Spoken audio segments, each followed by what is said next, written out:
Assalamualaikum warahmatullahi wabarakatuh. Perkenalkan, nama saya Wanda Olivia Ramadhani dari kelas B mata kuliah Pancasila dengan NIM B1B224039 akan menjelaskan poin-poin mata kuliah Pancasila.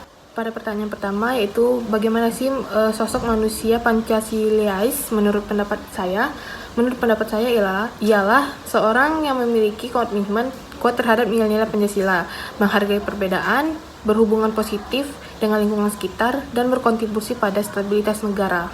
Pertanyaan kedua, apa sih perbedaan dari aliran etika deontologi, teologi, dan keutamaannya? Lalu sertakan contohnya. Baiklah, etika deontologi adalah aliran moralitas suatu tindakan berdasarkan keputusan atau kepatuhan pada aturan-aturan tertentu, kewajiban tanpa mempertimbangkan akibat dari suatu tindakan tersebut. Contohnya, seorang dokter yang menolak untuk memberikan perawatan yang berpotensi membahayakan pasien meskipun hasilnya mungkin baik, karena itu melanggar prinsip etis kedokteran. Yang kedua, ada etika teologi. Aliran ini menilai tindakan berdasarkan tujuan dan akibat yang dihasilkan. Contohnya, seorang anak kecil yang mencuri obat untuk menyelamatkan ibunya sedang sakit, meskipun tindakan anak kecil tersebut dianggap salah secara hukum, namun dianggap baik karena tujuannya untuk menyelamatkan nyawa ibunya.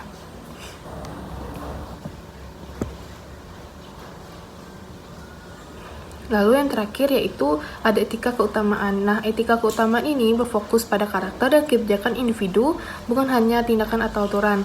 Contohnya, seorang pemimpin yang menunjukkan kebijaksanaan dan keberanian dalam mengambil keputusan yang sulit, sehingga menciptakan pengaruh positif bagi orang lain di sekitarnya. Baiklah, pertanyaan ketiga, jelaskan secara singkat makna dari kelima Pancasila. Yang pertama, ada ketuhanan yang Maha Esa. Ketuhanan Maha Esa ini menegaskan bahwa Indonesia mengakui adanya Tuhan yang Esa. Yang kedua, ada kemanusiaan yang adil dan beradab, menekankan pentingnya menghargai martabat setiap manusia. Ini berarti bahwa setiap individu berhak mendapatkan perilaku yang adil, saling menghormati tanpa memandang ras atau agama pada dirinya masing-masing. Yang ketiga yaitu ada Persatuan Indonesia, di mana menekankan pentingnya persatuan dan kesatuan pada bangsa Indonesia. Ini mengajak seluruh bangsa Indonesia untuk bersatu dalam keragaman, menjaga stabilitas atau integritas bangsa, serta mengutamakan kepentingan bersama di atas kepentingan pribadi atau golongan. Yang keempat, ada kerakyatan yang dipimpin oleh hikmat kebijaksanaan dalam permusyawaratan perwakilan. Prinsip ini menekankan bahwa kekuasaan tertinggi ada di tangan rakyat. Dan yang terakhir yaitu keadilan sosial bagi seluruh rakyat Indonesia, di mana perlunya ada keadilan sosial pada kehidupan masyarakat. Setiap warga negara berhak mendapatkan kesempatan yang sama dalam berbagai aspek kehidupannya masing-masing, seperti termasuk ekonomi, pendidikan, dan status sosialnya itu. Pertanyaan keempat, apa sih etika Pancasila itu? Etika Pancasila merupakan sistem etika yang berlandaskan pada nilai-nilai yang terkandung pada 5 yang ada di Pancasila.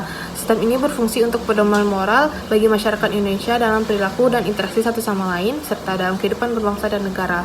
Pertanyaan kelima, apa sih perbedaan dari moralitas individu, moralitas sosial, dan moralitas mondial? Yang pertama ada moralitas individu. Ia merujuk pada kesadaran prinsip yang baik yang tertanam dalam diri seorang. Ini mencakup dalam nilai norma yang memandu perilaku individu dalam kehidupan sehari-hari. Moral individu ini bersifat internal dan tidak dapat dipengaruhi oleh tekanan sosial di sekitarnya. Yang kedua ada moralitas sosial. Moralitas sosial ialah nilai-nilai moral yang berlaku dalam konteks masyarakat atau kelompok sosial. Ini mencerminkan cara individu berinteraksi dengan sesama dengan orang lain dan bagaimana cara mereka melihat serta menghargai harkat dan martabat sesama manusia. Yang terakhir yaitu ada moralitas mondial. Ini merujuk pada prinsip-prinsip moral yang bersifat universal dan yang berlaku di seluruh Indonesia atau di seluruh dunia juga, tanpa memandang batasan budaya atau negara. Ini mencakup nilai seperti keadilan, kemanusiaan, serta hak asasi manusia yang diakui secara global. Pertanyaan keenam, jelaskan pengertian dan prinsip-prinsip dari berpikir ilmiah menurut objektif, rasionologis, metodologis, dan sistematis. Yang pertama ada berpikir secara objektif. Prinsip objektif menekankan bahwa penelitian dan pengambilan keputusan harus berdasarkan fakta dan data yang dapat diuji, bukan menurut pendapat pribadi atau bias. Yang kedua ada rasional. Rasionalitas dalam berpikir ilmiah berarti bahwa semua argumen dan kesimpulan harus didasarkan pada logika dan penalaran yang masuk akal. Yang ketiga ada metodologis.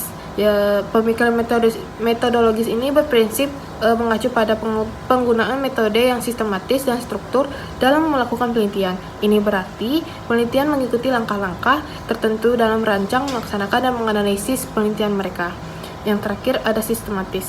Ini merupakan berpikir berarti bahwa proses penelitian harus dilakukan dengan cara teratur dan logis. Setiap langkah penelitian harus saling berhubungan dan membangun satu sama lain untuk mencapai tujuan terakhir tersebut. Pertanyaan ketujuh, jelaskan yang dimaksud dengan Pancasila sebagai paradigma pembangunan. Yang dimaksud sebagai paradigma pembangunan pada nilai Pancasila itu penggunaan nilai yang terkandung dalam Pancasila sebagai dasar, acuan, dan kerangka kerja dalam melaksanakan program pembangunan yang ada di Indonesia. Dan kedelapan, apa sih kelebihan demokrasi Pancasila dibandingkan dengan demokrasi lainnya?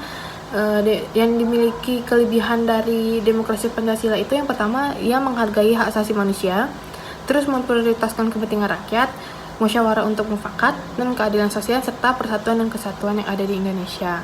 Pertanyaan ke-9, analisis sebuah kasus yang ada di Indonesia dan kaitkan dengan nilai-nilai yang ada di Pancasila atau berdasarkan Pancasila. Kasus yang saya ambil itu kasus korupsi. Kasus korupsi ini salah satu kasus yang besar dan merugikan rakyat dan negaranya itu.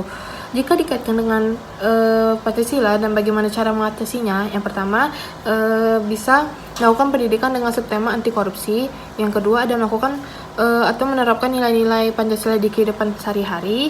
Yang ketiga ada partisipasi rakyat. Yang keempat ada perlindungan HAM, dan terakhir ada otonomi daerah yang transparan. Sekian penjelasan dari saya, kurang lebihnya mohon maaf. Wassalamualaikum warahmatullahi wabarakatuh.